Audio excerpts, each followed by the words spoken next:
कि तालाब के किनारे पड़ी थी और कहा राजन जब ये बड़ी हो जाए इसका विवाह द्वारिकाधीश भगवान से करना। और प्रभु ने इसका हरण कर लिया। गंधर्व विवाह कहते। अभी बिहार में कई जगह ऐसे गंधर्व विवाह होते हैं।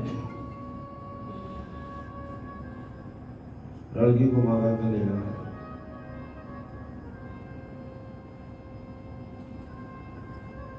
शिशुपाल ने त्रेता युग में सीता का हरण किया। ये रावण था और वही रावण शिशुपाल बन के द्वापर में आया। तो भगवान ने कहा उस समय तुमने हमारी पत्नी का हरण किया, इस बार मैं तेरी पत्नी का हरण करूं। रुक्मिणी का विवाह शिशुपाल से होने वाला था, लेकिन भगवान ने उससे पहले हरण कर दिया। अंतपुर में बारात आई है, शिशुपाल के पक्ष की बारात आ गई। बाद में रुक्मिणी ने पीछा किया प्रभु का और भगवान ने रथ से उतर के रुक्मिणी को मारना चाहा, लेकिन रुक्मिणी ने कहा मेरा भाई है, क्योंकि मेरी भाभी की वजह से मेरी शादी हुई है। रुक्मिणी की पत्नी से रुक्मिणी जी ने कहा रुक्मिणी मेरा बड़ा भाई मेरा विवाह शिशुपाल से करना चाहते हैं, लेकिन भाभी मैं द्वारिकाधीश को प्यार करती हूँ। तो भाभी ने कहा चुपचाप खत लिख देना भगवान। तब खत लिखा श्रुत्वा गुणान त्रिभुवन सुंदर सुरवतांते नरेवेश कर्ण विवरे हर तुंग तापम। कहा मेरी भाभी की वजह से ये विवाह हुआ आपका मेरा, इससे मेरी भाभी विधवा न हो, मत मारिए। तो उसका मुंडन करके छोड़ दे।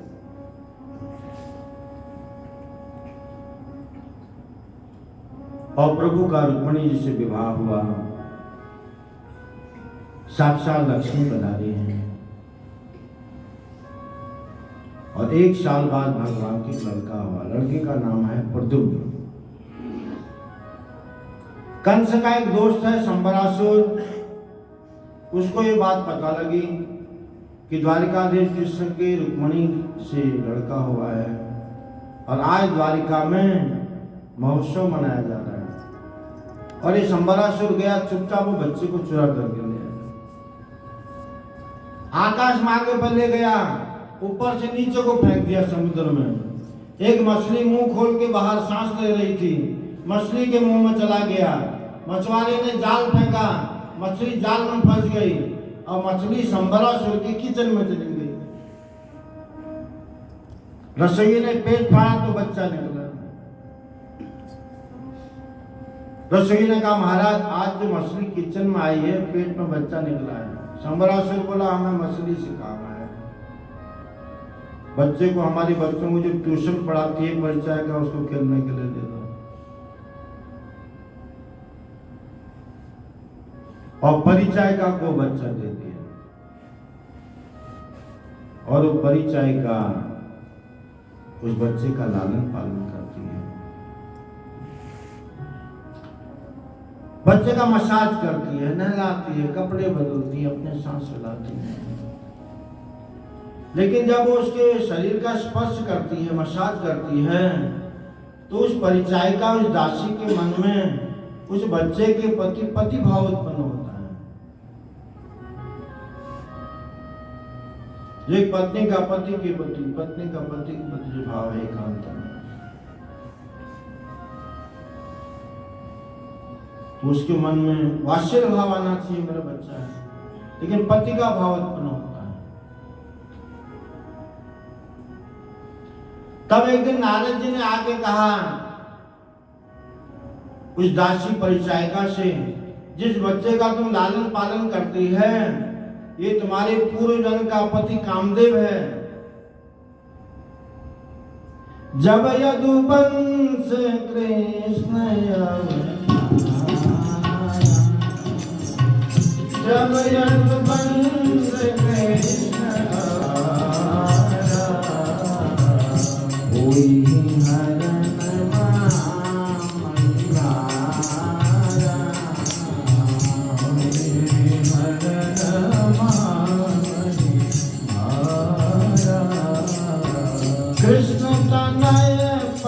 सोरा कृष्ण कन्हैया पति हो सोरा भजन अन्यथा होयन मोरा भजन अन्यथा होयन मोरा। कामदेव भगवान शंकर की तपस्या भंग करना चाहता था। महादेव ने तीसरा नेत्र खोला, भस्म कर दिया इसको। और कामदेव की पत्नी रोने लगी रति और भगवान के समक्ष बोली, बड़ा पति मुझे दो। का अपने पति को सांसारिक जीवों के हृदय में जाके ढूंढ ले। जो सांसारिक लोगों के हृदय में काम वासना है वही तेरा पति है, अंश रूप में रहता है। रति ने कहा, मुझे अंश रूप में नहीं, मुझे मेरा पूरा पति चाहिए। शंकर जी ने कहा, इस जन्म में नहीं मिलेगा। द्वापर में प्रभु अवतार लेंगे, द्वारिकाधीश बनेंगे, उनका विवाह होगा, उनका जो पहला लड़का प्रद्युम्न होगा वही तेरा पति काम देगा। और तेरी इसकी मुलाकात संबरासुर के यहाँ होगी, जो कंस का दोस्त है। और नारद जी बात कहकर के चले गए और खुश हो गई। तो मेरा पति है, रोज एक बार मसाज करती थी, अब 3-3 बार मसाज करती थी। पहले खाली दूध पिलाती थी, अब बॉर्नविटा डाल के पिलाती।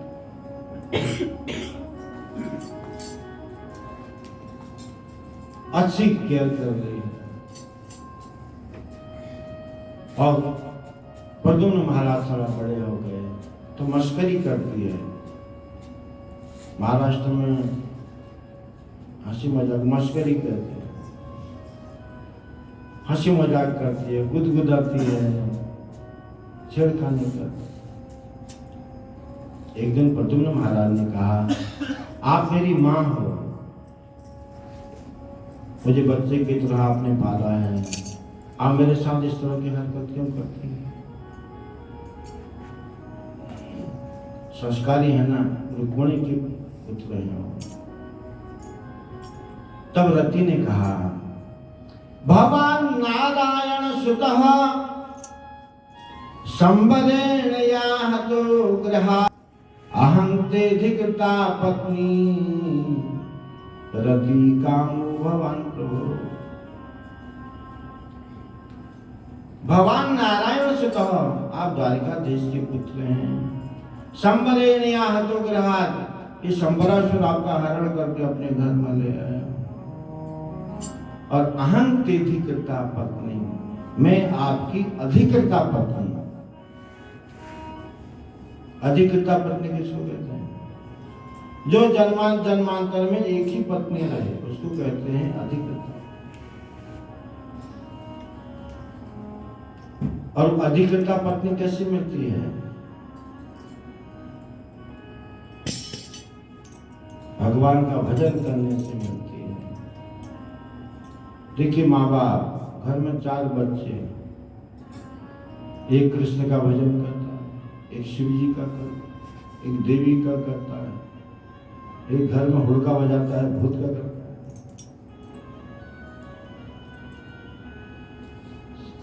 रिश्ते उनके ठीक हैं, लेकिन सबकी सोच एक हो, सबका गुरु एक हो, मार्ग एक हो, तब हर जन्म में एक ही रहेंगे।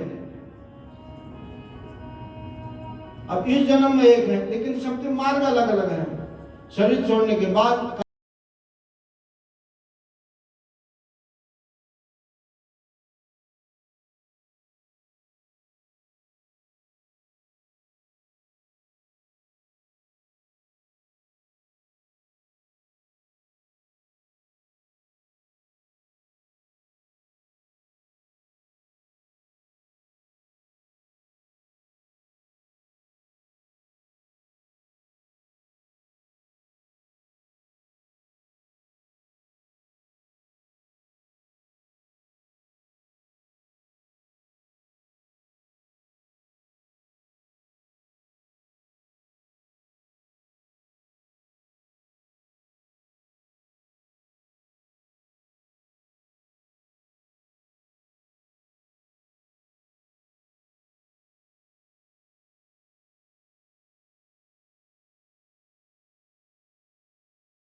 से खोजबीन शुरू हुई।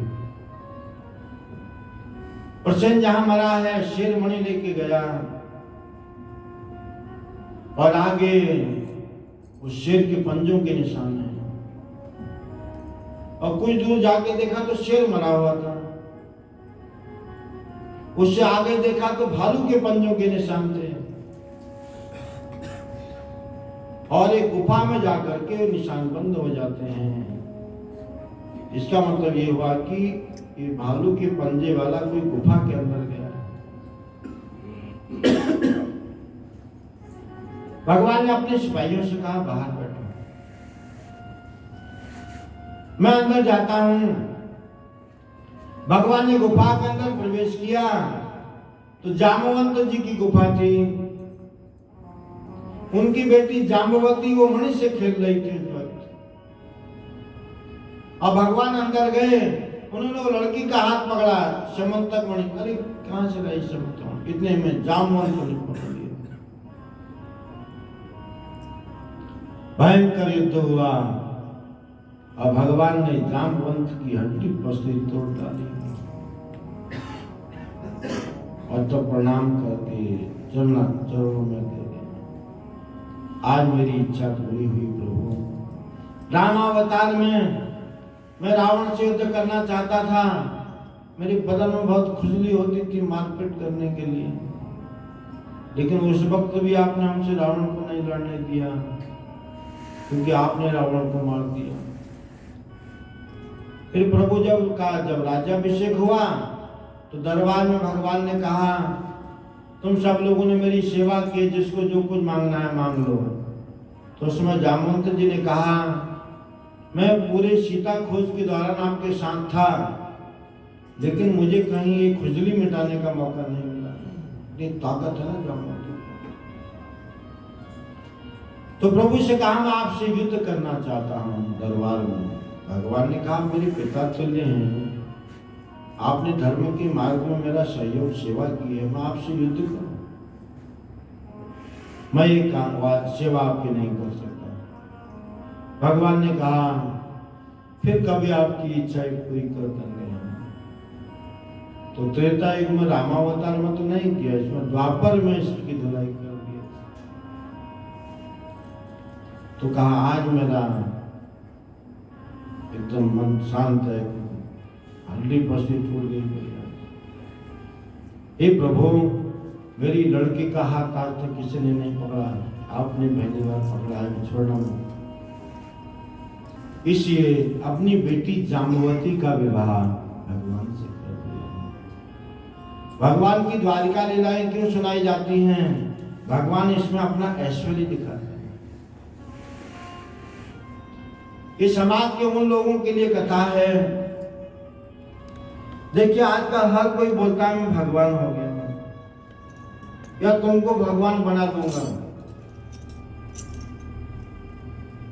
नमो नारायण, नमो नारायण, तुम भी नारायण, हम भी नारायण, हम गरीब नारायण, तुम सेठ नारायण। नारायण गरीब होते हैं? लक्ष्मीपति हो, नारायण कभी गरीब नहीं होते। कई ऐसे विचारधारा भी हैं, तुमको हम नारायण बना देंगे, हम तो हो गए, तुमको भी बना देंगे। ये भी गलत सिद्धांत है, संपूर्ण सिद्धांत। भगवान की पहचान है। भगवान सुखदेव गोस्वामी भगवान के ऐश्वर्य का वर्णन क्यों कर रहे हैं? अगर कोई भगवान है तो ये वाला ऐश्वर्य दिखाया। भगवान भालू की बेटी से शादी करते हैं। कौन दूसरा भगवान है जो भालू की बेटी से शादी करेगा? आंख लेने निकाल देगा।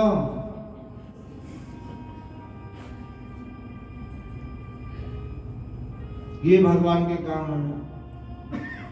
भालू की बेटी से भी शादी किया जाम्बवती।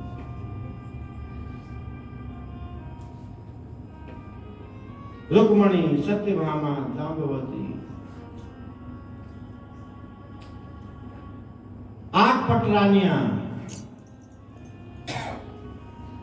और 16,108 विवाह कर किया।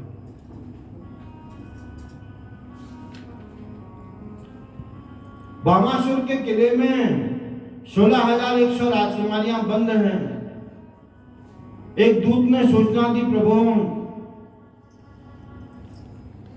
भामासुर के किले में जो लड़कियां बंद हैं आपको पुकार रही हैं, वो कल उन सब से शादी करने वाला है। भगवान ने कहा आता हूं, कल आऊं। भगवान की अष्टपट रानियों में जो सत्यभामा है, ये भूमि की अवतार है। भामासुर को ब्रह्मा जी का वरदान है, जब तक तेरी मेरे बेटे को मारो तब तक तुझे कोई नहीं मार सकता। कौन माँ है जो बोलेगी मेरे बेटे को मारो? और ये जो सत्यभामा है, सत्याजित की बेटी, ये पृथ्वी की अवतार है। अब भगवान ने विचार किया, उसके पास ब्रह्मा जी का वर है। अब भगवान ने रथ तैयार करवाया। इतने में सत्यभामा बोली, प्रभु मैं भी आज आपके साथ चलती हूँ।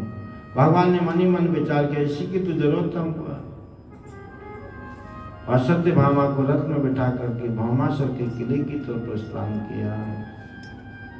भामासुर ने अंदर से अस्त्र शस्त्रों से प्रहार किया। भगवान अपनी तरफ से कोई प्रहार नहीं करते।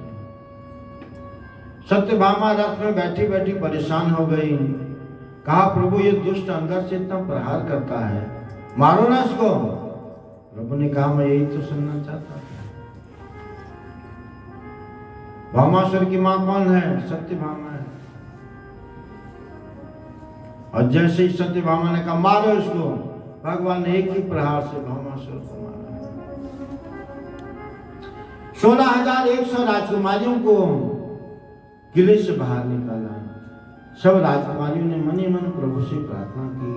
हमारे सनातन धर्म में कोई कुमारी लड़की अगर किसी अनजान व्यक्ति के घर एक रात रह जाती है तो समाज के लोग उसे संदेह की दृष्टि से देखते हैं। हम भामासुर के किले में रहे। सच तो यह है कि भामासुर ने कभी भी हमारे साथ कोई गलत काम नहीं किया, लेकिन लोग क्या विश्वास करेंगे? गही न जात रचना काहू की, कौन ये की बूझे, दीन बंधु कारुण्य सिंधु बिन और न कोई दूजे। मन ही मन प्रार्थना की, हे प्रभु अब हमारे पास दो ही रास्ते हैं, या तो हम सब आत्महत्या कर लें और या फिर गलत मार्ग का अनुसरण करें। और भगवान राजा हैं, राजधर्म निभाते हैं। प्रभु ने मन ही मन विचार किया। उन राजकुमारियों ने मन ही मन प्रार्थना की, प्रभु से हमें स्वीकार करो, अब हमारे पास कोई रास्ता नहीं। भगवान ने विचार किया, अगर मैंने स्वीकार नहीं करूंगा तो क्या होगा? या तो ये सब आत्महत्या करेंगे और या ये गलत मार्ग का अनुसरण करेंगे, पर पुरुषों का संग करेंगी, इनसे वर्ण संकर औलाद पैदा होगी। और वर्ण संकर औलाद का लक्षण क्या है? वो अपने पितरों का श्राद्ध नहीं करते। शंकर नरकाएव कुलंघ्यान कुलस्य पतंति पितरो हिषां लुप्त पिंडोदक क्रिया। गीता का प्रथम अध्याय।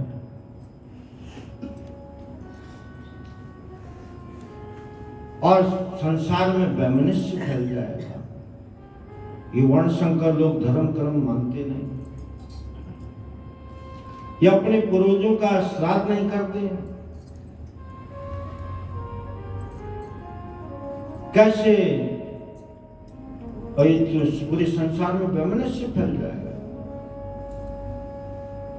तब भगवान ने मन ही मन उनसे कहा कि मैं तुम्हें स्वीकार करूंगा।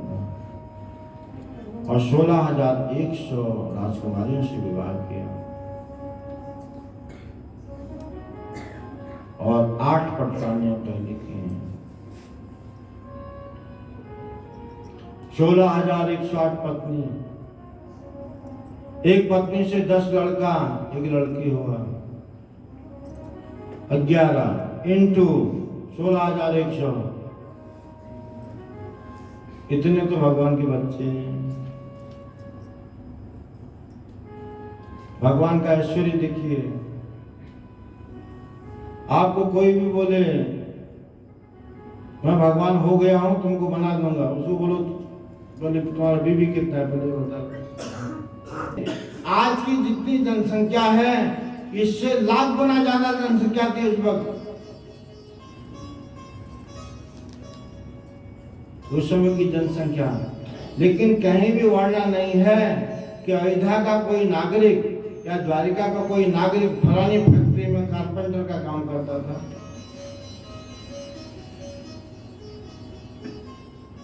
और सबके पास कोठियां हैं। भगवान के यहाँ जो आदमी झाड़ू लगाता है, उनके यहाँ जो सफाई करता है, वो भी महल में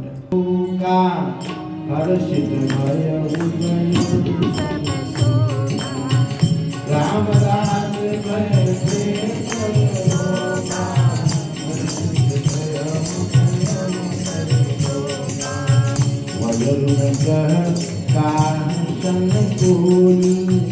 राम प्रताप विषम का कोई, वयरुण कह काहसन कोई, राम प्रताप विषम का कोई। दैविक दैविक भौतिक दापा, राम राज नहीं हुई दापा। दैविक दैविक भौतिक दापा,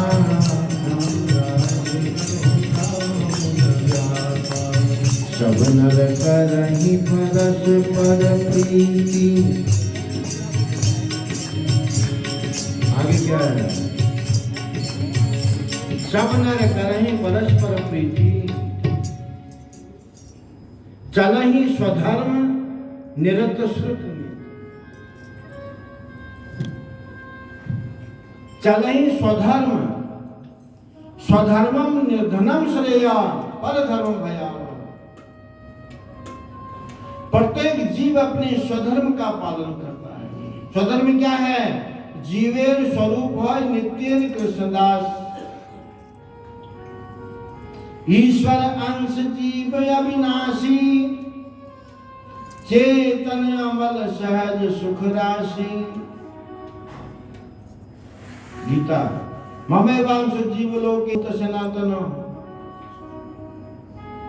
प्रत्येक जीव अपने स्वधर्म का पालन करता है। जीव का स्वधर्म क्या है? भगवान को जानना। सब द्वारिकावासी, सब लोग भगवान का दिन रात भजन करते हैं, उनका गुणगान करते हैं। कोई फैक्ट्री का वर्णन नहीं है, कोई इंडस्ट्री का वर्णन नहीं है। एक ही इंडस्ट्री है, वो है भगवान के भजन की इंडस्ट्री। और भगवान सबकी इच्छा पूरी करे। ये भगवान के राज्य की विशेषता है। नाम तुम्हारा पालनहारा, कब तेरा दर्शन होगा। नाम तुम्हारा पालनहारा, कब तेरा दर्शन होगा। नाम तुम्हारा पालनहारा, कब तेरा दर्शन होगा। नाम तुम्हारा पालनहारा, कब तेरा दर्शन होगा। जिसकी रचना इतनी सुंदर, वो कितना सुंदर होगा।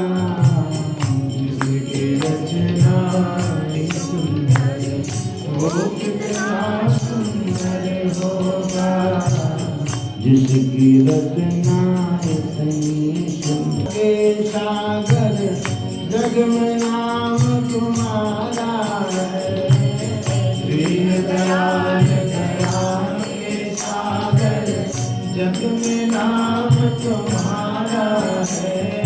दीन दयाल दया के सागर, जग में नाम तुम्हारा है। दीन दयाल पाल कोई नहीं हमारा है।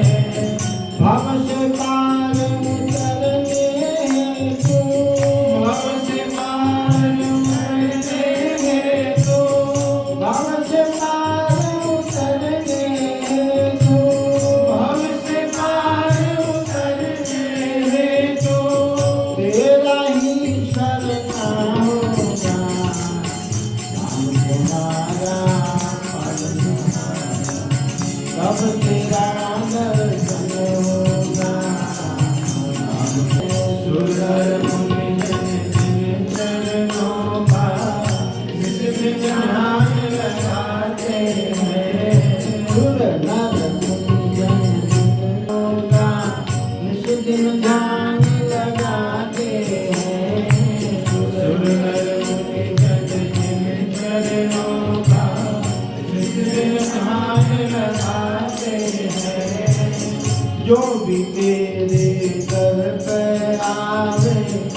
मनवांछित फल पाते हैं। जो भी तेरे दर से आए मनवांछित फल पाते हैं। आत्मनिधि को पाने तो आत्मनिधि को पाने तो आत्मनिधि को पाने तो आत्मनिधि को पाने तो गीतों का स्वर कहूँगा नाम तुम्हारा कब तेरा जन्म होगा।